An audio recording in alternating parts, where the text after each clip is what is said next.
प्रिय शिष्यों, महाभारत एक ऐसा महाकाव्य जिसे सुनते ही हर व्यक्ति के मन में धर्म, युद्ध और नीतियों की याद आती है। इस महाकाव्य में अनेकों पात्र हैं, परंतु सबसे प्रमुख है भगवान श्री कृष्ण।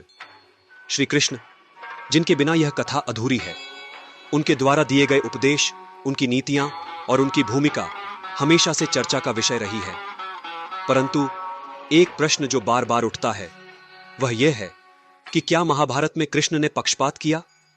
क्या उन्होंने कौरवों के खिलाफ पांडवों का साथ देने में न्याय का पालन किया या नहीं? इस प्रश्न का उत्तर खोजने से पहले हमें यह समझना होगा कि पक्षपात क्या है और इसका धर्म, न्याय और नीति से क्या संबंध है। पक्षपात तब होता है जब कोई व्यक्ति एक पक्ष का साथ बिना किसी कारण या नीतिगत आधार पर देता है।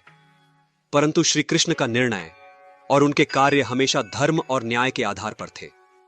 यह महाभारत का सबसे महत्वपूर्ण सत्य है, जिसे समझने के लिए हमें उनके कार्यों और उद्देश्यों का गहराई से अध्ययन करना होगा।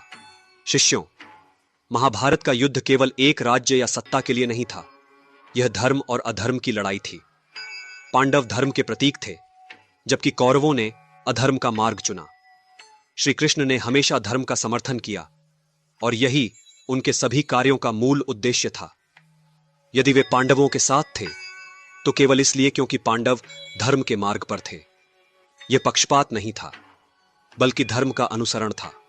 आज के युग में भी जब हम समाज में किसी के निर्णयों को देखते हैं तो हम उसे तुरंत पक्षपात का नाम दे देते हैं। हम भूल जाते हैं कि कई बार निर्णय धर्म और नीति के आधार पर होते हैं। उदाहरण के लिए, एक न्यायाधीश किसी अपराधी को सजा देता है तो वह पक्षपात नहीं कर रहा होता, वह न्याय कर रहा होता है। श्री कृष्ण ने भी न्याय और धर्म का पालन किया, न कि पक्षपात का। महाभारत का एक महत्वपूर्ण प्रसंग है द्रौपदी चीरहरण।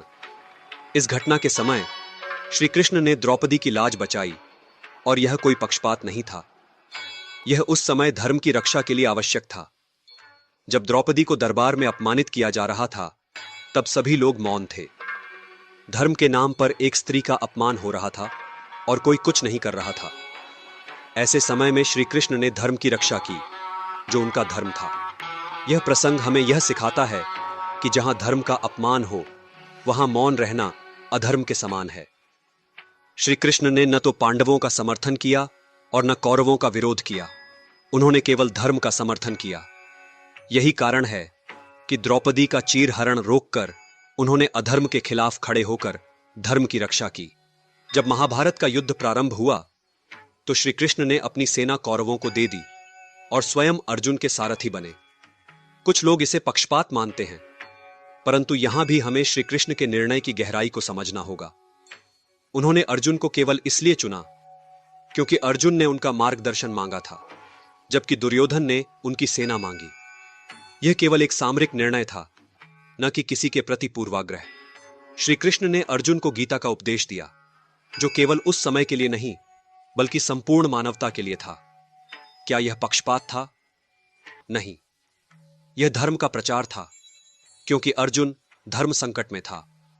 जब हम निर्णय के क्षणों में होते हैं, तब मार्गदर्शन की आवश्यकता होती है, और श्री कृष्ण ने अर्जुन को वही मार्गदर्शन दिया ताकि वह धर्म का मार्ग न छोड़े। शिष्यों, महाभारत का युद्ध केवल बल से नहीं, बल्कि नीतियों से भी जीता गया। श्री कृष्ण ने पांडवों को नीतिगत सलाह दी, क्योंकि वे अधर्म के खिलाफ लड़ रहे थे। अगर हम भी आज के समय में देखें, तो कई बार हमें भी अपने जीवन में निर्णय लेने में मार्गदर्शन की आवश्यकता होती है।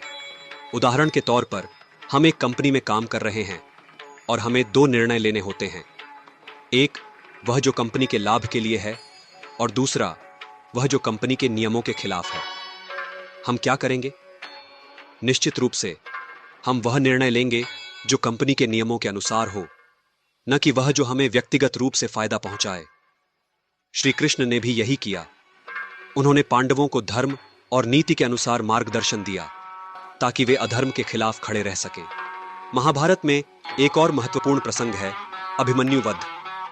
जब कौरवों ने अभिमन्यु को मारने के लिए चक्रव्यूह रचा, तब श्री कृष्ण ने कुछ नहीं किया। क्या यह पक्षपात था? नहीं, यह नियति का खेल था। अभिमन्यु की मृत्यु निश्चित थी और श्री कृष्ण ने नियति का सम्मान किया। यह हमें यह सिखाता है कि हर परिस्थिति में हमें धर्म का पालन करना चाहिए, चाहे परिणाम कुछ भी हो। श्री कृष्ण ने भी धर्म और नियति का सम्मान किया और यह उनके कार्यों की महानता को दर्शाता है।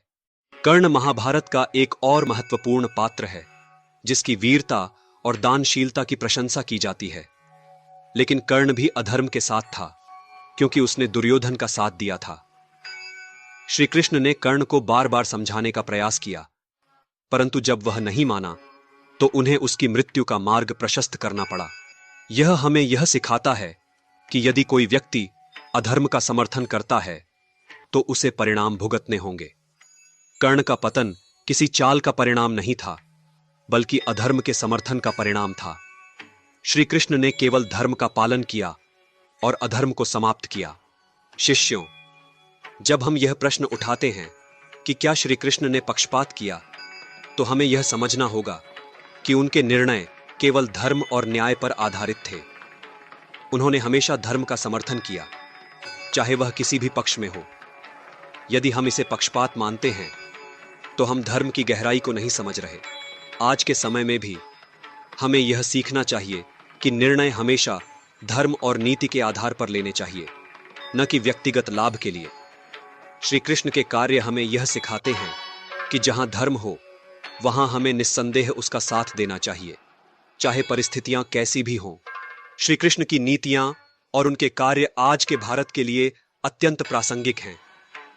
जब हम समाज में देखते हैं तो हमें यह ध्यान रखना चाहिए कि निर्णय हमेशा धर्म और न्याय के आधार पर होने चाहिए, न कि व्यक्तिगत हितों के लिए। यदि हम भी श्री कृष्ण की तरह धर्म का पालन करेंगे तो हम समाज में न्याय और संतुलन स्थापित कर सकेंगे।